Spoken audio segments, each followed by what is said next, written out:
I thought I was meant to be a refuge, a safe haven for those seeking solace. But the truth is, I've failed.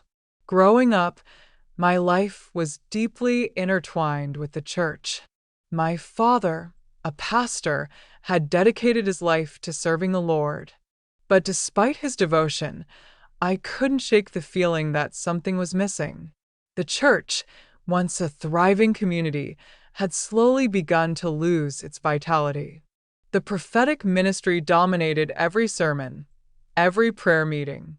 It was as if the congregation was stuck in a never-ending cycle, and I couldn't help but feel suffocated. My father's lack of spiritual gifts made the experience even more draining. I longed for depth, for substance, but it seemed like we were stuck in a rut. The once vibrant sanctuary now felt hollow and lifeless.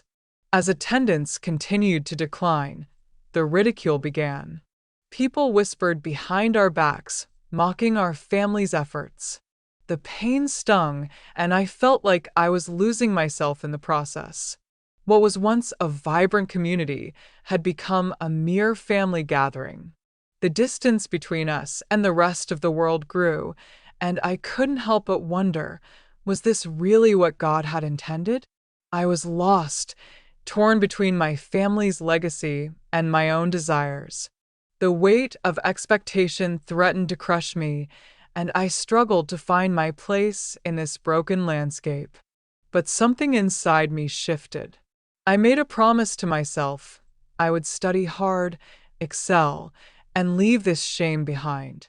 Education became my escape, my ticket to a new life.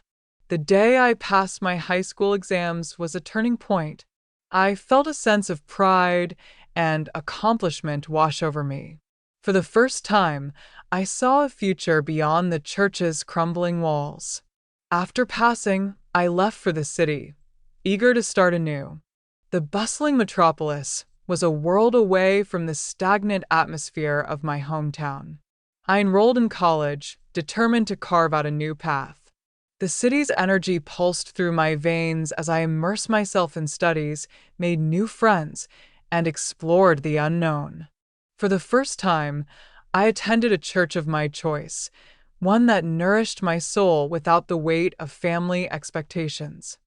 Ironically, the church I attended was prophetic, and its messages still reached me from a distance, echoing through the streets where I now resided. I'd hear the faint sound of its sermons, a haunting reminder of my past, carried by the wind to my new lodgings. The messages were profound, the worship vibrant, and the community welcoming. I found myself drawn to the church's energy and authenticity. Before long, I was attending every service, hungry for more. Holidays came, but I hesitated to return home, fearing familiar feelings of suffocation. Instead, I immersed myself in church activities. The pastor, sensing dedication, took me under his wing. He saw potential and began mentoring. As our relationship grew, so did my role.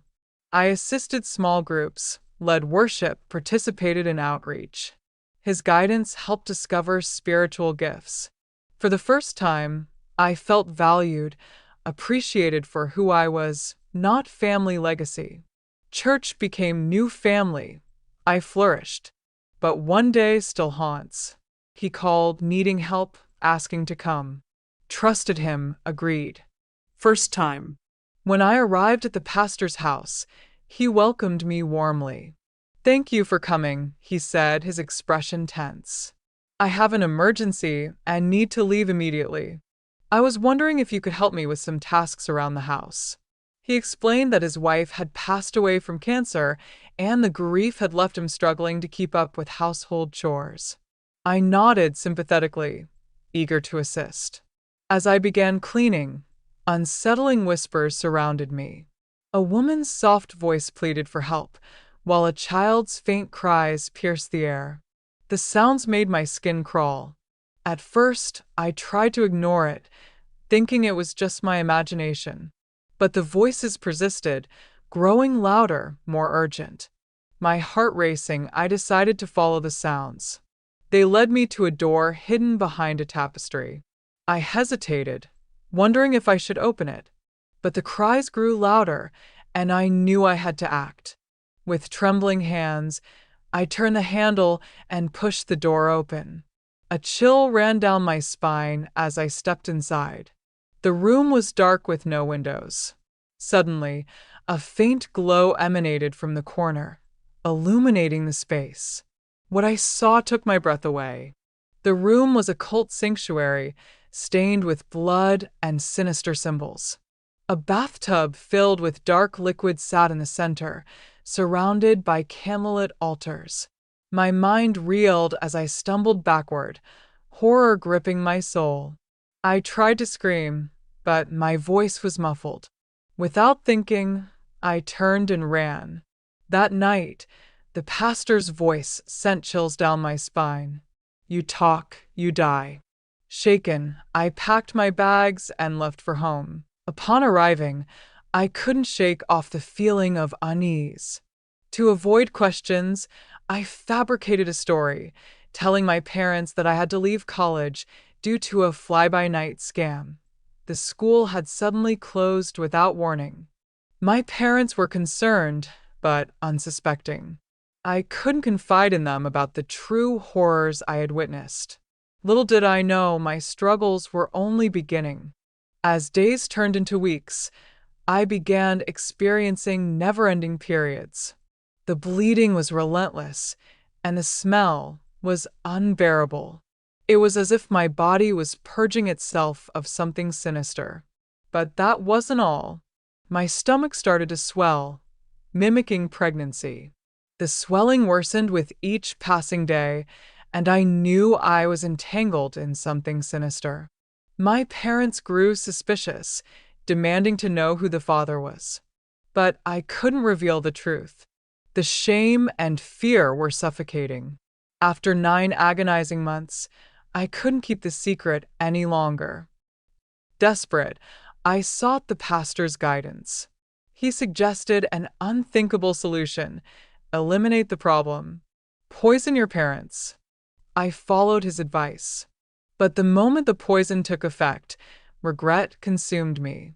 I realized the pastor's true intentions, manipulating me into committing unspeakable evil. The weight of guilt crushed me. I was trapped in a living nightmare. Strangely, since that day, the swelling stopped. The bleeding ceased. Yet, the pain of my actions lingered. Since then, I've been entangled in a web of horrific cult crimes, committing unspeakable acts under the pastor's guidance. My nights are filled with dark rituals, and my days with guilt-ridden silence. Sometimes, I wake up to find blood splattered across my bed, my clothes, and my skin, with no memory of the atrocities I've committed. The stains on my soul run deeper than those on my sheets. I'm trapped in a living nightmare, forced to confront the monster I've become. My grip on sanity falters, consumed by the darkness that surrounds me, and I'm unsure how much longer I can endure this descent into madness.